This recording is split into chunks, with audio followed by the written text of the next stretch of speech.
In today's video, I'm going to be talking about my evidence for Teaching Standard 5, which is meeting the strengths and needs of all pupils. So my starting point for Teaching Standard 5 was feedback from my mentor during my development phase, which said that although he felt like I was aware of pupils' different needs that they did have, asked me to show a deeper understanding for some of the challenges that students will face in relation to their specific needs, and how to design activities with this in mind. So I looked at the specific pupil profile for 3 learners prior to constructing a scheme of work, and I made annotations as to how what is provided in the pupil profile might be considered within my scheme of work. So I had one learner who had English as an additional language, another learner who struggles with interaction, and another learner who may be physically handicapped and struggles to be physically active for long periods of time. So based on a bit of background reading, for which the references are at the bottom of this presentation, I made a summary document for EAL students and the other 2 learners that I was planning with in mind. So I've broken this down into what I would do prior to the lesson, what I would do during the lesson, and any follow-ups I might have after the lesson. So for example, for the EAL student, I'd be looking, firstly want to know exactly what how fluency is with English, as some students might have English as an additional language, but have no problem speaking it, reading it, discussing it, etc. Then for a greater or video or an audio version of how I adapted my scheme of work to meet these learner-specific needs, please see the URL underneath the section Implementation Specific Learners Needs. What I then look to do is construct an example lesson plan from my tennis scheme of work. So I'm just going to talk you through that now. So the aim of this lesson was to focus on the forehand technique within a basic rally. And I'd look to make sure that keywords were written on the board, both in large readable letters for Sean, who struggles with his vision, especially in his right eye, for Molly, who may have processing issues, and of course for Noah, who English is an additional language for, and therefore might need Arabic translations as appropriate. One of the ways I looked to help Noah was in the warm-up game of Simon Says, where pupils they are doing a tennis-based task, but then, for example, it might be Simon says, touch your knees, touch your hips, touch your shoulders, just so that Noah is hearing regular repetitions of these key words. And when it comes to discussing the sequence of a forehand, it might provide a bit of a scaffold as to the correct sequencing. So, for example, the knee moving, then the shoulder, then the hip, or the knee, hip, shoulder, and arm. Just spotted a typo in there. Equally, by providing different equipment and different modifications of rules, whether it's 2 bounces for Sean, whether it's audible or more visual balls, whether it's a visually more appealing court, providing the member of support staff with specific instructions as to which court Sean can use, and making sure that Sean feels comfortable. When it comes to the tennis forehand charades as my little NFL activity, I would have already briefed Noah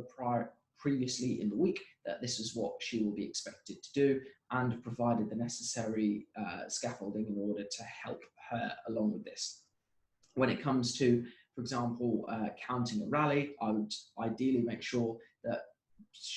Noah is paired up with somebody who's going to be sympathetic to her EAL or her having English as an additional language, who's going to provide accurate and oral demonstrations in terms of pronunciations of words, and also I would make sure that I'd converse with either the MFL department for helping Noah's English along and understand what stage of her fluency she's at, as well as making considerations for who Noah, Sean, and Molly are all partnered or grouped up with, so as not to cause any unnecessary stress. Equally, any activity that Sean performs may also be performed seated, or standing in place to minimise any fatigue that may compromise Sean's ability to contribute to the lesson.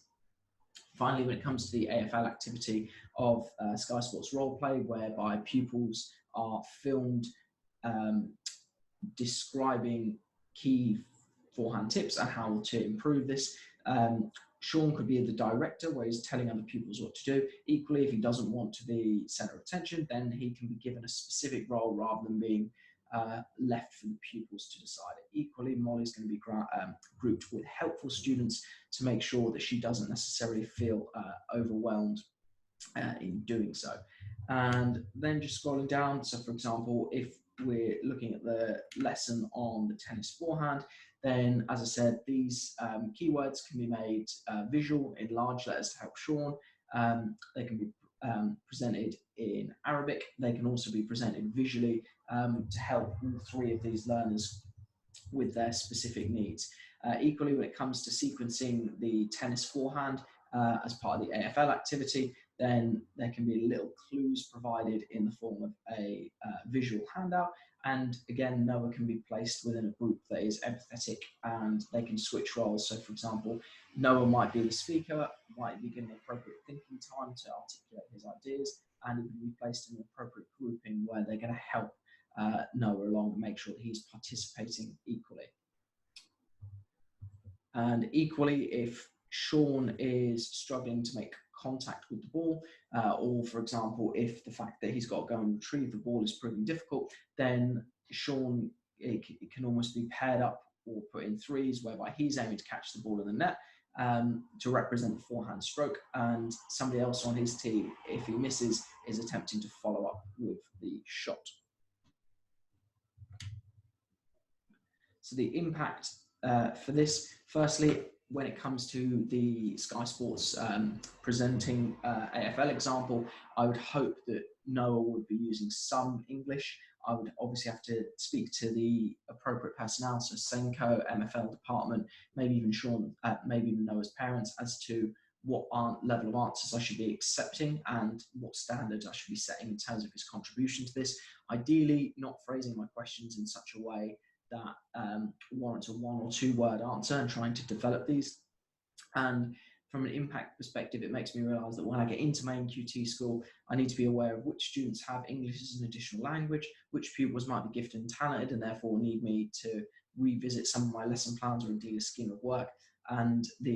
which pupils have a special educational need that might need to be catered for above and beyond what I've initially planned. By preparing pupils in advance, so for example, having conversations with them, having conversations with support staff, sharing my lesson plans so that pupils don't necessarily feel overwhelmed or put on the spot when it comes to my questioning or my assessment activities, might also help build relationships with pupils and get them to understand that I am trying to stretch and challenge them relative to their